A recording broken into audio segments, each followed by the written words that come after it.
नमस्कार दोस्तों, मैं हूं अतुल सिंह। स्वागत है आपका इन्वेस्ट कर लो भाई चैनल में। आज हम बात करने वाले हैं एक ऐसे सेक्टर की जो भारत की अर्थव्यवस्था की रीढ़ बन चुकी है। लॉजिस्टिक सेक्टर, वो चुपचाप काम करने वाला इंजन जो ई कॉमर्स से लेकर manufacturing, cold chain, rail freight, ports, warehouses, हर चीज को जोड़े रखता है। लेकिन इन्वेस्टर्स के लिए यह सेक्टर इतना अहम क्यों है? क्यों ग्लोबल कैपिटल इसे India's next multi decade opportunity मानते हैं? और कौन सी कंपनियां अगले 5 से 10 साल में बड़े वेल्थ क्रिएटर्स बन सकती हैं? आज हम पूरा सेक्टर डिकोड करेंगे, एकदम आसान भाषा में, डेटा के साथ और प्योर इन्वेस्टर लेंस से। तो चलिए शुरू करते हैं। दोस्तों, भारत का लॉजिस्टिक मार्केट FY23 में था लगभग $9 ट्रिलियन। लेकिन प्रोजेक्शंस कहती है कि FY28 तक यह पहुंच सकता है $159.5 बिलियन तक। ग्रोथ के 3 मुख्य कारण हैं: ई कॉमर्स का boom, manufacturing push, PLI, make in India Gati Shakti, infrastructure build out, DFCs, ports, warehouses. ये सेक्टर अब फ्रैगमेंटेड से ऑर्गेनाइज्ड स्ट्रक्चर की तरफ बदल रहा है और यही इन्वेस्टर्स को मौका एम्बेडेड है। ग्रोथ ट्रेंड्स की बात करें तो सेक्टर चल क्यों रहा है? E commerce boom, online retail 20 से 30% की दर से बढ़ रहा है। इससे बढ़ा है small parcel delivery, last mile demand और एक्सप्रेस लॉजिस्टिक्स। दूसरा, मैन्युफैक्चरिंग रिवाइवल, हेवी इंडस्ट्रीज, साथ में बल्क शिपमेंट इंक्रीज, जो केमिकल्स, मेटल्स, सीमेंट। तीसरा, cold chain hyper growth, food and pharma cold chain में तेजी, इन्वेस्टमेंट हो रही है क्योंकि वैक्सीन, डेयरी, फ्रोजन फूड्स की डिमांड लगातार बढ़ रही है। चौथा, पोर्ट, रेल और DFC boost, new dedicated freight corridors, faster train blocks, coastal shipping initiatives, ये सब मिलकर लॉजिस्टिक कॉस्ट रिड्यूस कर रहे हैं। डिमांड साइड हाइलाइट्स की बात करें तो रिटेल एंड ओमनी चैनल, जिससे high frequency shipment, construction, irregular bulk cargo, pharma, cold chain, agricultural, पेरिशेबल्स।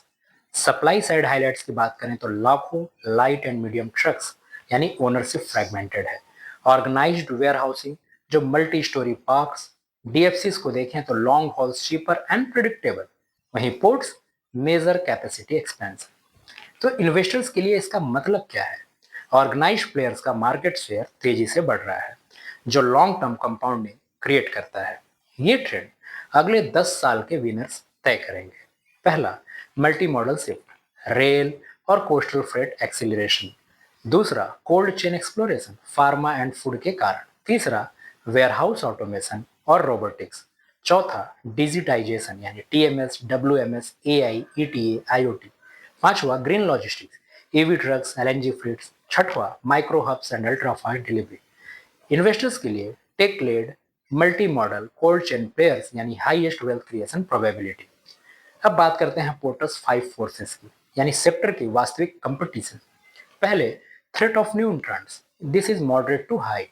Truck ownership आसान है, एक्सप्रेस वेयर हाउसिंग कठिन है, टेक स्टार्टअप्स डिसरप्ट कर रहे हैं, जिसका डिलीवरी एक उदाहरण है। दूसरा, supplier bargaining power, moderate fuel, truck driver cost decide करते हैं मार्जिन। तीसरा, buyer power high, customers large volume demand करते हैं, SLA एक्सपेक्टेशंस हाई हैं। चौथा, substitution threat, that is very low to moderate. क्यों? क्योंकि डिजिटल ट्रांसफॉर्मेशन से कंपटीशन बढ़ता है लेकिन सब्स्टिट्यूशन कम है। पांचवा, rivalry, that is very high, 1,000 से भी ज्यादा ऑर्गेनाइज्ड प्लेयर्स और लाखों छोटे फ्लीट ओनर्स, यानी प्राइसिंग का प्रेशर। हाई राइवरली सेक्टर में वही कंपनी टिकती है जो टेक, नेटवर्क और स्केल तीनों में आगे हो। अब करते हैं पेस्टल एनालिसिस, यानी ग्रोथ के एक्सटर्नल ड्राइवर्स। पहला, political, PM Gati Shakti 111 lakh crore, NLP 2022, DFCs यानी स्ट्रॉन्ग सपोर्ट। इकोनॉमिक 6 से 7% की GDP ग्रोथ, यानी फ्रेट डिमांड बढ़ता है। तीसरा, सोशल, अर्बनाइजेशन यानी फास्ट डिलीवरी की डिमांड बढ़ी। Technological, IoT trucks, AI routing, robots, drones यानी इफिशियंसी इंप्रूव। इन्वायरमेंटल यानी green logistics, EV fleets, solar warehouses. Legal, GST simplification यानी ट्रांसपेरेंसी और लोअर लॉजिस्टिक कॉस्ट। तो सेक्टर की ग्रोथ सिर्फ बिजनेस साइकिल पर नहीं, पॉलिसी और टेक्नोलॉजी से स्ट्रक्चरली ड्रिवन है। इन्वेस्टर्स के विनर्स का मैप क्या होना चाहिए? हाई ग्रोथ, हाई आरओआई यानी express logistics, e commerce parcel, cold chain, warehousing automation. High market share, stable growth यानी road freight, rail cargo. High risk, future potential यानी drone delivery, green logistic. Declining models जैसे traditional small brokers, manual operators. Industry revenue FY24 में 9 लाख करोड़ की थी। 30 में expectation है 16 लाख करोड़ पहुंचने का। वहीं इबिडिटा मार्जिन रोड फ्रेट से 7.5% रही, एक्सप्रेस 3PL से 10 से 12%, कोल्ड चेन से अप टू 15%। ऑर्गेनाइज्ड प्लेयर्स का शेयर 28% से बढ़कर 55% हो गया है। साथ ही ROCE 11% से बढ़कर 16%।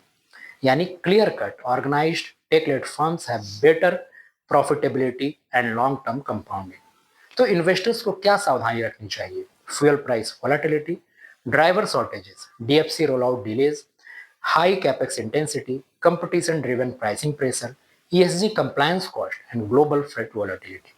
ये रिस्क सेक्टर को साइक्लिक बनाते हैं, लेकिन लीडर्स इन चैलेंजेस को अपॉर्चुनिटी में बदल सकते हैं। इन्वेस्टर्स के लिए समरी ये है कि प्लेटफॉर्म और टेक हेवी प्लेयर्स सबसे बड़े विनर्स, जैसे cold chain long term structural story है। रेल और DFC बेनिफिशरीज को लॉन्ग टर्म कॉस्ट एडवांटेज भी मिलेगी। हाई ग्रोथ नेम्स में वैल्यूएशन डिसिप्लिन जरूरी है।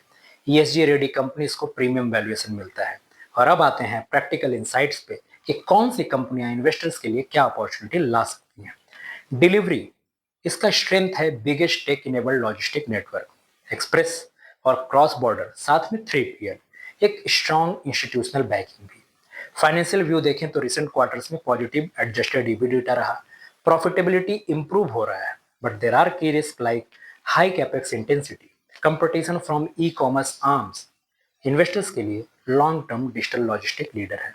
दूसरा, ब्लू डॉट, स्ट्रेंथ जैसे premium express, DHL connectivity, high reliability, but at the same time risk like air freight volatility, high competition.